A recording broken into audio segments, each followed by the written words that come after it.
guys, what is up? Happy St. Patrick's Day for those who celebrate. I'm not Irish, but I buy into the green at Target, as you can see.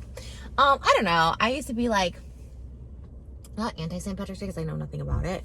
But I'm not Irish and I really didn't know what anybody was ever celebrating. So, but you know what? Like when I had my daughter, I really just started getting excited about everything themed. And I don't know, I just started getting excited about like life in general again.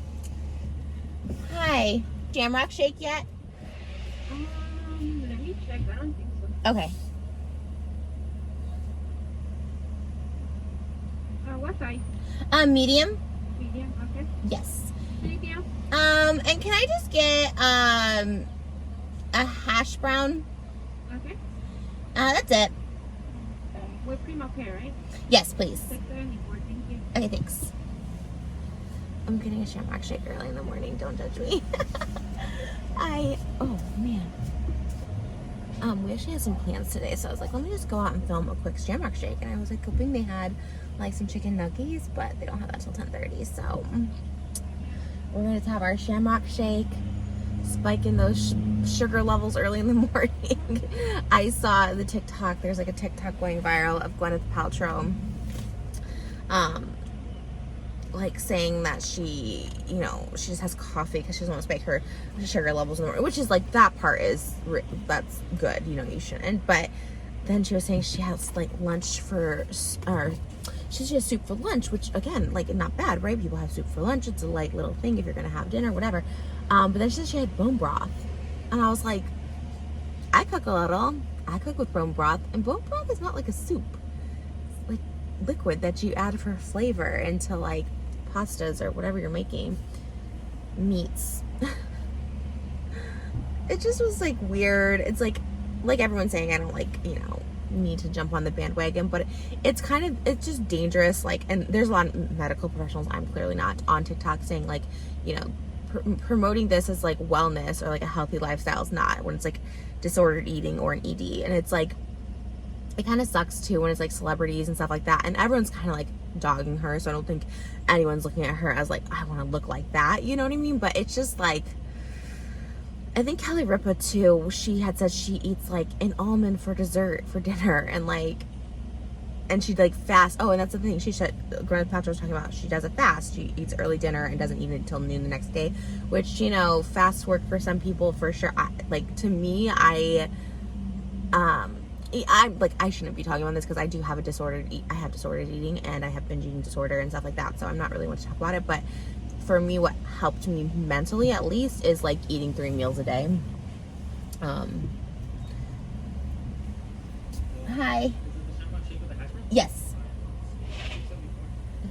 Thank you.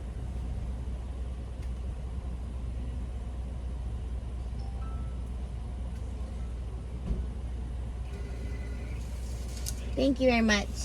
Jaguar? It's a Rolls Royce, I think. Yeah. Yeah, you do.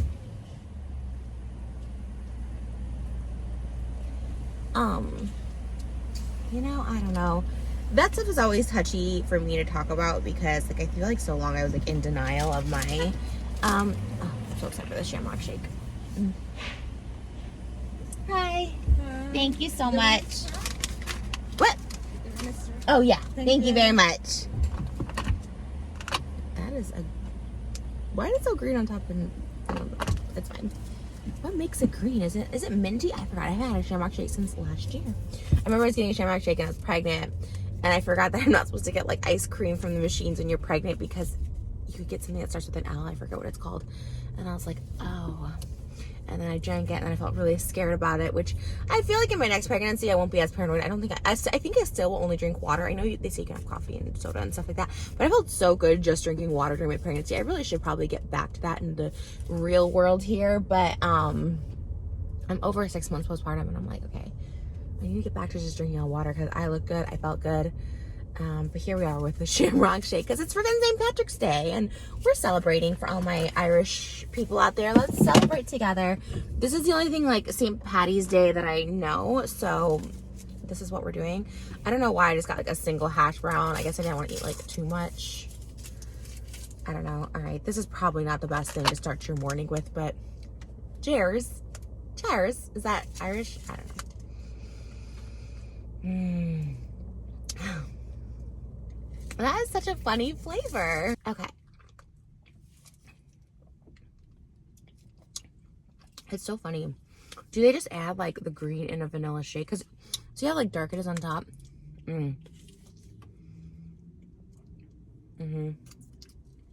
Wow.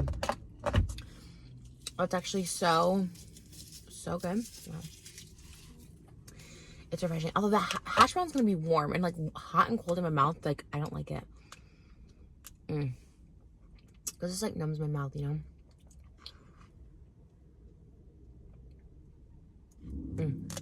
Wow.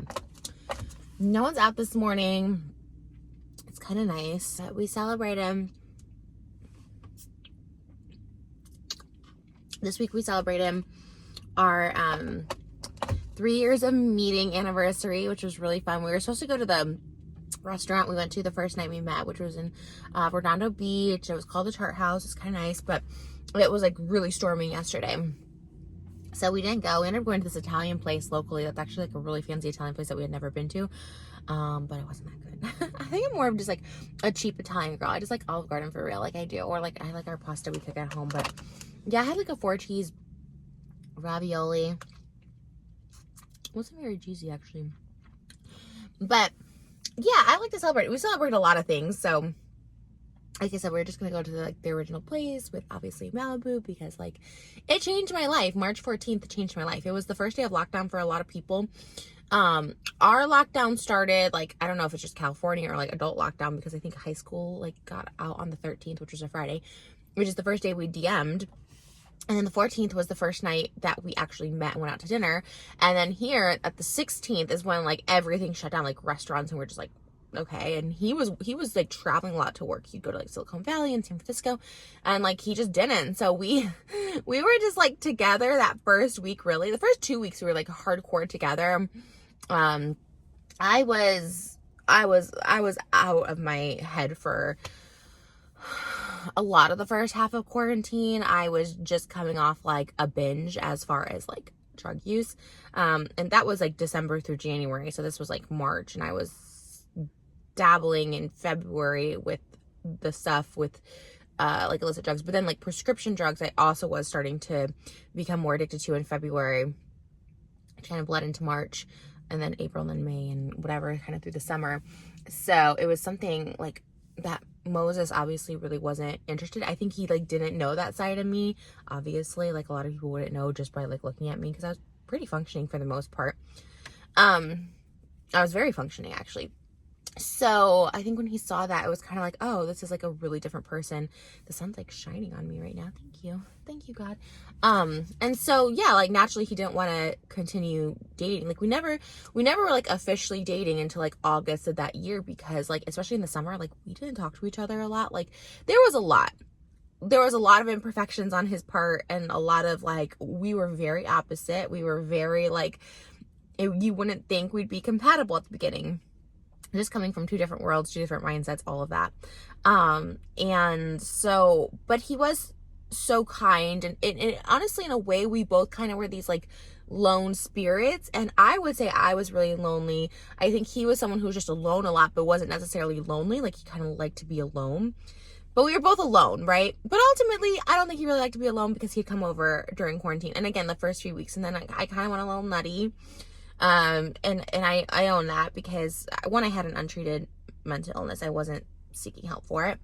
And two, I started seeking help like when we started dating in like August. So when it was like, well, it was really July, because I hadn't talked to him all of July, kind of end of June too. And so I was like, okay, I was kind of spiraling. Like I was getting paranoid, like really bad, and almost like hallucinating. So I was like, let me get some help. So I was like going to therapy a little bit, but we had kept in touch here and there. He had like saved my life on like numerous occasions. I don't know if it was like me wanting attention, crying for help, or real, like, I don't know. All of that was like a blur, to be honest, because, you know, I'd be honest at this point, but we didn't start like officially dating till August of 2020. And then like, yeah, I started getting better here and there. I was becoming a little more like functioning, a little bit more like present. You know, I think he always just thought I was tired. I'd like pass out at like 6 p.m. So it's as if the quarantine kept like pushing us back together, like work on yourselves, stay together, do this, work on this. It was a godsend. It was a miracle that we were even together. It was bumpy. Even when we started dating, it was a little bumpy. Not as bad as like the very beginning when I was just like completely unhinged or whatever, but there was something. And I really, like I said, he saved me on multiple occasions where I was just like, okay, if this, because I would text him when I was out of my mind. I'd be like literally on the street, like selfie, like just being a lot. I mean, I was definitely out of my mind because I would never sleep on the street now, even for attention. But like, I guess, you know, was a little like attention seeking, but also I was like out of my mind or whatever. So yeah, I just, you know, I was getting a little better through different things. I was, you know, getting more opportunities and stuff. And then I was like, let me just try. And then I was like, I was actually weaning myself off, which is like pretty hard to do, but I wasn't completely 100% clean off pills until we got engaged. And that's when I made the decision, because we were basically now pretty much full-time, like living together in his own like living space and stuff like that, near his building. So, but we were kind of like living together, and I was like, you know what, like this person like really, really loves me, and like this is everything I wanted. Why am I doing this? And it is one of those like aha moments, and it's hard, and I had to get help to like wean myself off them. Like I did. I had to, if you know anything about coming off those kind of things, like you do need help and assistance with it for the most part. And I did. And ever since then, I was completely clean off of opioids. And even when I had my C-section, this is so heavy for St. Patrick's Day. Sorry, guys. I guess I'm recapping the week. You know, they gave me, I obviously had drugs in my system when drugs, because people are like, oh my god, you're gonna take drugs. Well, when I gave birth, especially during a C-section, they have to kind of up them. But when I went home, they gave me a prescription for painkillers, and I took the prescription. I was gonna take one,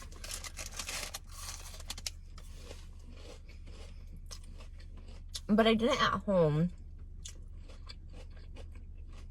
because in the hospital I felt so out of it. I mean, I don't even want to go down this path. I might have taken one, and I felt really like I didn't know what was happening. I felt a little like I didn't want to feel like that. Definitely not with my new baby. Definitely not for me. I just didn't want to go down that path again, and I didn't. And I was very proud of myself. And yeah. Anyways, March 14th changed my life. So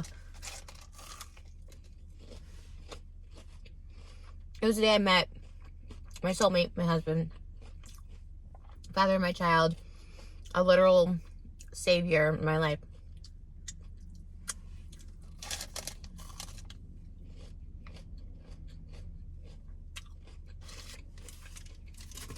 And I'm forever thankful. These are actually so good.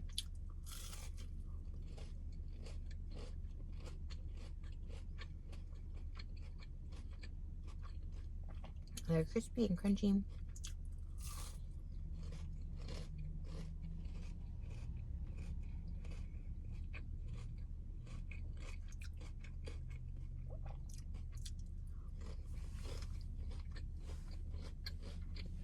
All of a sudden I went gloomy. It was like bright and gloomy.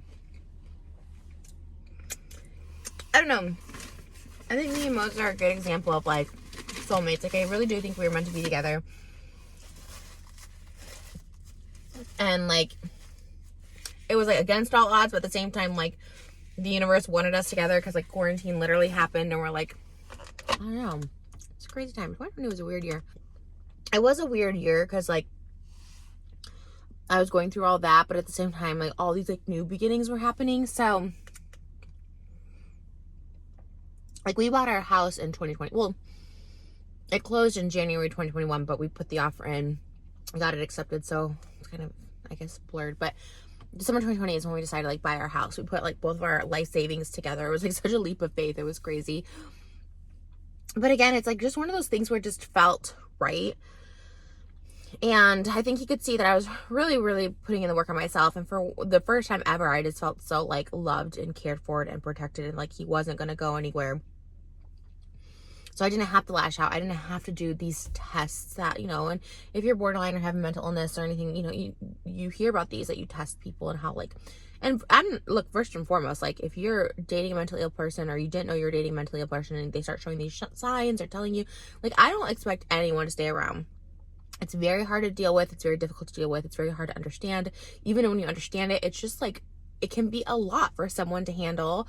While if the person's not treated, if they are getting treated, if they're not getting better, like, it's a lot.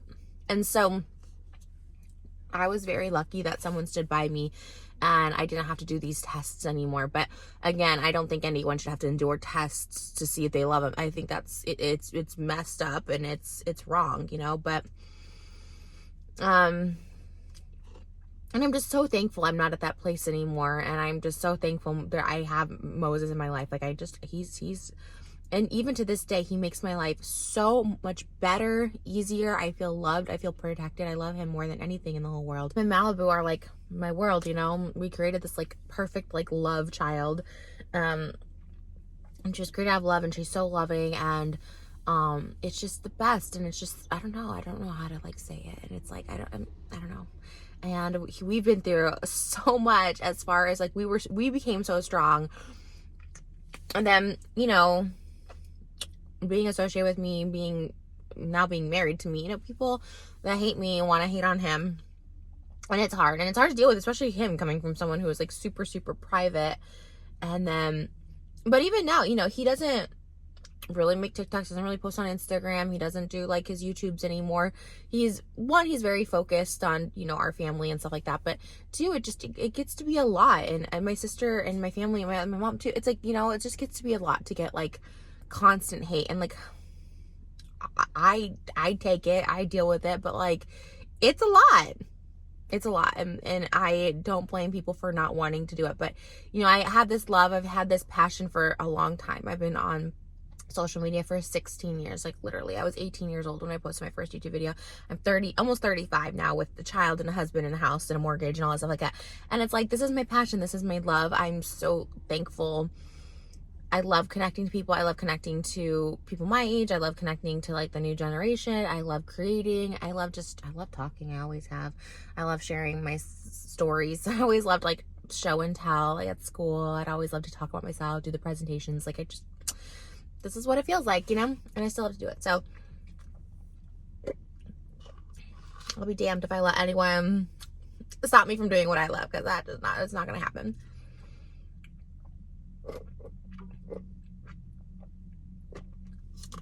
But anyways, guys, I hope that you have a great St. Patrick's Day. There's that mantra that's going around on TikTok, and you repeat it over and over, and you say, I'm the luckiest girl, luckiest boy, luckiest person in the world. I'm the luckiest person in the world. I'm the luckiest person in the world. I'm the luckiest person in the world. And if you repeat that mantra over and over, like, good luck comes your way that day. And you know what? I do it every morning. I do it every single morning. I do a lot of mantras in the morning. I do a lot of gratitude. I do a meditation. But I do I'm the luckiest girl in the world. I'm the luckiest girl in the world. I'm the luckiest girl in the world. I'm the luckiest girl in the world. And I repeat that to myself. And you know what? Luck happens every day. Something good happens every day. And I guarantee something good will happen to you today if you look for the good, if you focus on the good.